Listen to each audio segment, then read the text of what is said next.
What's up, YouTube? Welcome to my crib.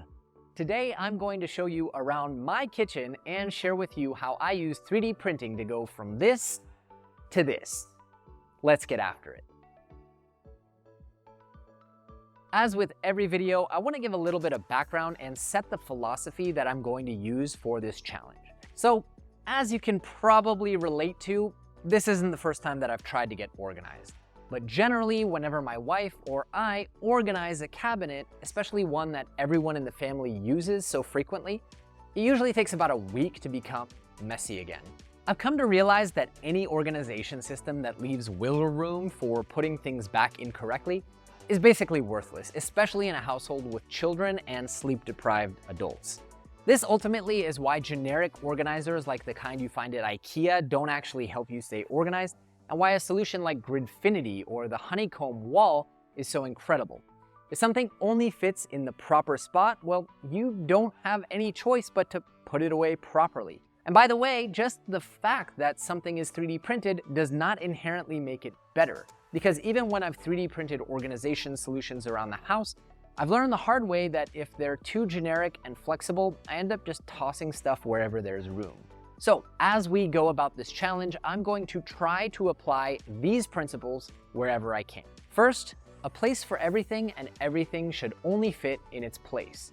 No more generic storage that I'm just going to turn into a mess within a week. Second, accessibility and ergonomics over maximizing storage. In other words, we are optimizing for comfort and pragmatism, having the things that we use the most be easily accessible where and when we need them, even if it means wasting storage space. And finally, because I know that most of you don't have 15 3D printers and a filament sponsor, I'm going to be placing a priority on efficiency, both in terms of print time and in terms of material used. No printing solutions that needlessly use a kilo of filament to store a few tchotchkes when 100 grams print would do just as well. Now with those criteria set, let's dive in. Let's start off our tour with the most important part of any kitchen, the caffeine sources, coffee and tea. One of the things that I hated with our old solution was that I never actually knew what we had or how much of it, because there was no rhyme or reason to how things were stored. The first thing I did then was add an additional shelf to one of our underused cabinets above the water bar and coffee machine, but I intentionally didn't make it run the entire depth of the cabinet. From there, I transferred all the large quantities of things into these glass jars to keep coffee, yerba mate, and so on airtight. This is one of the reasons having an additional shelf was actually so useful. Then it was time to get to 3D printing, and fortunately Sobel was kind enough to send over a dozen or so kilos of their white and black PLA, which I used for almost everything throughout this project. For the various teas, hot cocoa, and so on, I found this awesome model, which not only dispenses the packets, but also displays them. This is great because it's much more organized, much more convenient, and it also makes it easy to know when you're running low on something. Now, they're supposed to snap together, but the attachment really isn't all that strong, but that's no matter because I ended up just hot gluing them to the cabinet door anyways. Plus, for the oversized or larger packets, I scaled the design up or down accordingly, which was really easy and convenient. Finally, for my sweetener, I designed a mount which allows me to dispense the stevia through a hole in the bottom, but also allows me to lift it up if I prefer to bring the dispenser to my coffee cup. Now, you might think that this is really wasteful because it doesn't make use of all the storage behind all of the jars, but actually what I've done is take each type of beverage preparation device, I guess, if you will, and I've put it behind the jar that you would use with it, and the jar which you'd already have to take out if you're planning to use that device. To be honest, we don't really use any of these devices because we generally just use tea bags or the espresso machine. But if I want, say, a mocha pot or a coffee grinder, well then it's right behind the coffee beans, which I would have to take out. And if you want, say, a teapot, well, those are gonna be right behind the loose leaf teas. Also, before we move on, I will share one of the secret features of doing this way. One other reason that I intentionally decided to leave that shelf the way that it is It's impractical and unreasonable to assume that people are always going to line up the jars exactly flush. Well, fortunately, they don't have to. I've actually lined it up so that whenever you close the cabinet door, these tea holders push all the jars all the way back in one aesthetically pleasing line so that they look great the next time you open up the cabinet. With that victory under our belt, it was time to move on to various beverage receptacles such as bottles and glassware. And let me tell you, this cabinet really needed it. Things were all mixed up. We had dozens of bottles, half of which didn't even have lids anymore. It was a mess.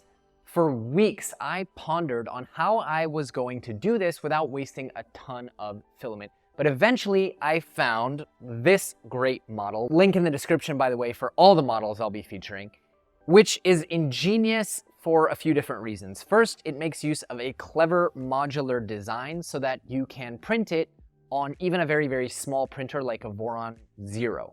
And you can use wooden dowels if you want to save filament, though I just preferred to use these very clever printed ones that print laying down. Second, the design is stackable so that you can print 8 of them at once on your print bed and then crack them apart, which is way more time efficient than clearing and printing them one by one. Now with these printed out, I began assembling, and because the fit wasn't exactly all that tight on the leaves themselves, I did decide to add a dab of 3D glue to each one as I put it together. Then I headed here over to the cabinet and started dishing bottles without lids, first of all, and organizing the rest of them by theme or type. I also took the opportunity to move all of the glassware, which we rarely ever use, to the top shelf, and then I organized all the drinking glasses into these clearly defined columns. So far, this has been sufficient to maintain order, and nobody has put any glasses back incorrectly. But if they do, I've already decided that I'm just going to print some kind of a template on the very bottom front here of the cabinet to show where each type of glass goes where. Then I took a step back and I decided that I liked this bottle rack so much that I was just going to print another one for the kids' water bottles. Now, I know what you might be thinking here again. This is incredibly wasteful because I'm not utilizing all the space behind the bottle rack. But remember, that's not what we're optimizing for. My problem is not storage space. I have 80 centimeter deep cabinets, so deep that my wife actually can't even reach back here without a step stool. So my issue is the organization. If everything is properly organized, then I have more than enough space to waste. Up next, we're going to take a look at the utensil drawers.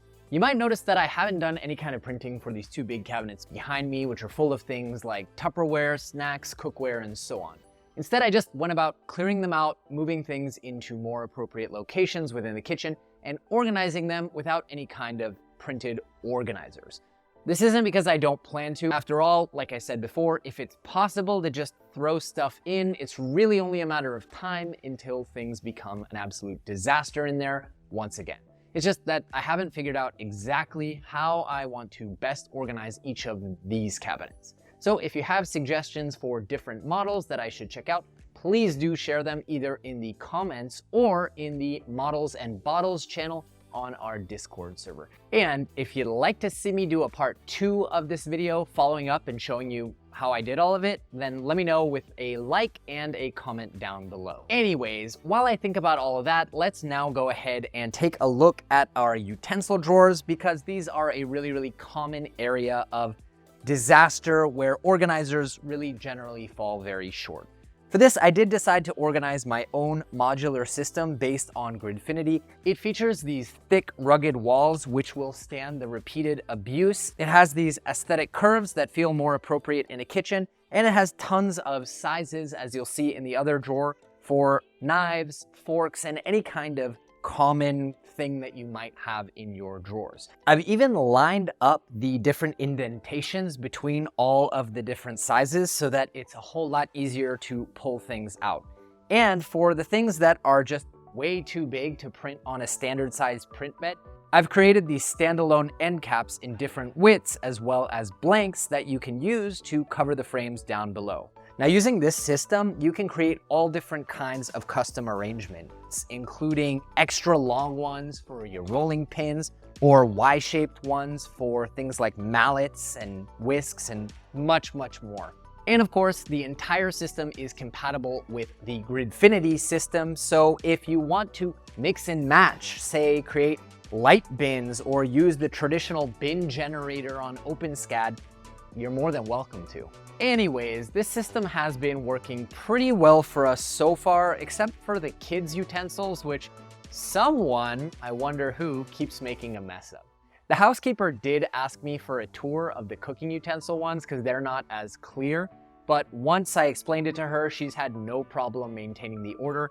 It's been about a month and everything is still really organized, so I would call that a job well done. By the way, it's at this point that I have to once again thank this video's sponsor, Sovol, because they not only sent over a ton of their super high quality white and black PLA for this video, which as you can see was quite a bit, but they're also the maker of some of the most reliable and affordable 3D printers in my fleet, including most recently the all-new SV08.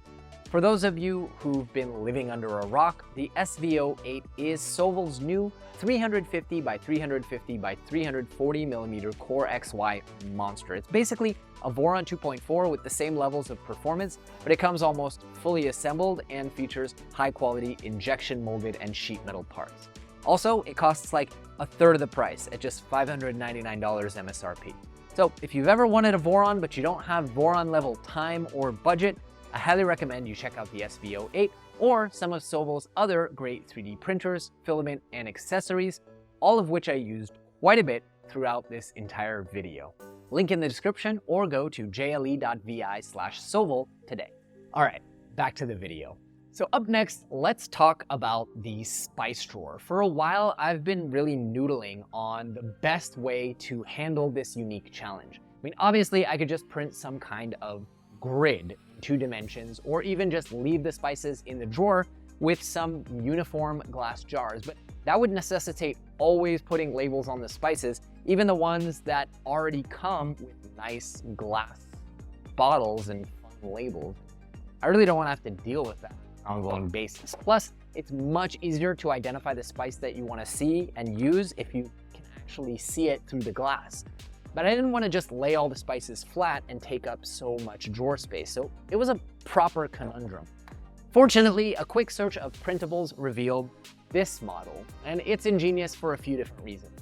First of all, it's basically just a simple extrusion, so you can print a bunch of them standing up if you want to.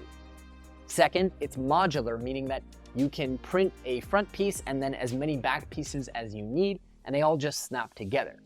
I would have liked to see a version that snapped together side by side as well, but as long as you're planning to glue them down in the drawer, that's not a big deal. Third, it uses very little filament relative to the storage space that it offers. And it's much more efficient than, say, doing a Gridfinity base below and then putting some kind of slanted Gridfinity bin to display it.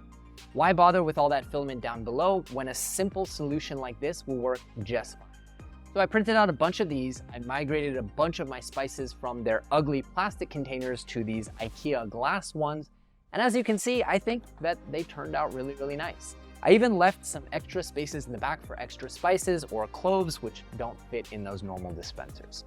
Now, I'm going to give it a month to see how well these IKEA containers work at keeping out humidity and whether or not my spices chunk up. If they do, I'll just design a TPU cap on top of these containers to seal things like garlic powder that don't do well in a humid environment. Okay, so after such a success with those containers in the spice rack, I then turned my attention to the medicine drawer, where I decided to actually use the same principle. I used Blender because it's much easier for modifying meshes. I changed the dimensions and the angles of the design in order to accommodate the larger supplement and vitamin bottles and better utilize the space. Now here, I really wish that I'd taken the time to create a connector system of some sort, because I did try to weld the plastic together to take the full width, and it really didn't turn out very nicely. Nonetheless, you don't see it when there are pill bottles there, and as you can see, this is much more aesthetically pleasing than a drawer full of unidentified bottles. It's also much easier to find what I'm looking for at 3 a.m. when my son is coughing up a lung. Now in the back, I left space for 2.5 Gridfinity bins, which does a really nice job holding all of the angled bottle racks in place so they don't slide around.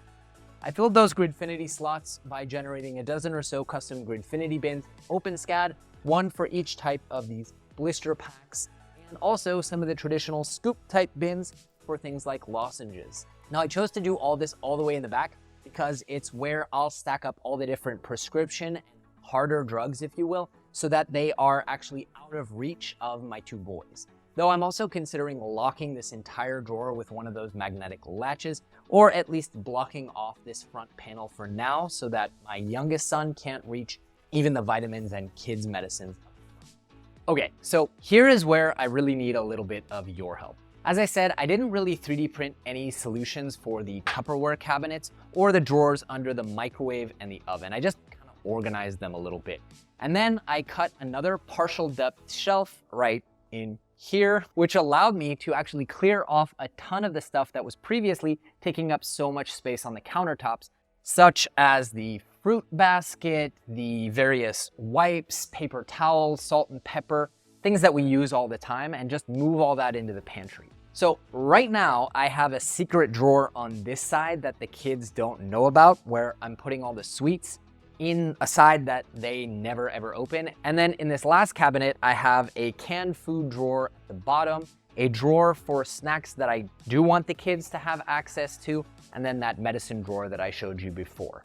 From the top, I have all the kind of like once a week Shabbat stuff, dry foods here like pasta, and then quick meal solutions like oatmeal or mac and cheese. And then in the middle, it's kind of just shelf and drawer overflow. There are some things in there that don't fit in the drawer, some medicines that we use every single day, creams and stuff for the kids, but I'm really not happy with the level of organization in there. So I would love if you all shared models, again in the comments or on Discord, if you have suggestions. It might be really cool to create some kind of customized solution, but as any parent knows, the types of things that we need change frequently based on whatever disease our kids bring home that week from daycare. And by the way, I'm also not super happy with the level of organization in the snack drawer either. I just don't know if it makes sense to create an organizer when the snacks that we have in the house might change from week to week. Anyways, you guys are always really great about suggestions in the comments, and I do read all of those comments, so let me know what you would do, and maybe you'll see it in a future video. Okay, before I let you guys go, it would not be an MTV crib style video without a look inside the fridge, although that's another part of the kitchen that is still very clearly a work in progress. But there are at least 2 cool 3D prints in there that I do want to show you. That's not the refrigerator. All right, so I'm a really big hot sauce freak. I don't know if any of you are, let me know in the comments. And I love collecting hot sauces and just sauces in general. I actually thought about printing a dolly for them, but it kind of seemed like overkill and honestly a lot of work to assemble. So instead, I freed up the entire top door shelves for traditional hot sauces on one side and different kinds of spicy stuff that isn't normal hot sauce on the other. Then below we have the general condiments here, cooking sauces here, and then just beverages and other condiments here. However, tying up all of the door shelves for just sauces meant that there was no longer any room for the included egg trays, which kind of stink anyways, and they don't hold that many eggs. So instead, I printed this epic egg roller thing, which is really great because it holds 15 eggs and it ensures that you are always using the oldest eggs first. Then, while I was on the dispenser kick, I printed out the drink dispenser that a lot of you have probably seen, which I scaled incorrectly, as you can see from the pins in there, to be a Red Bull dispenser instead of regular cola cans. Fortunately, someone since then has already made a ready-made Red Bull version, so I'll link to that one in the description as well. The rest of our fridge honestly isn't that demanding to organize. We actually are very lucky to have a friend that we pay to cook all of our meals for us twice a week. So most of our fridge is honestly just ready-cooked food that shows up in easy-to-stack Tupperware. The only other source of mess is the various things like cheese or jars, which I'm really not sure how to better organize. In the past, I have tried labeling the shelves, but nobody, including myself, actually pays attention to the labels when they're hungry or in a rush. So I'm gonna give this one some more thought and see if there is some way that I can use 3D printing to solve this issue.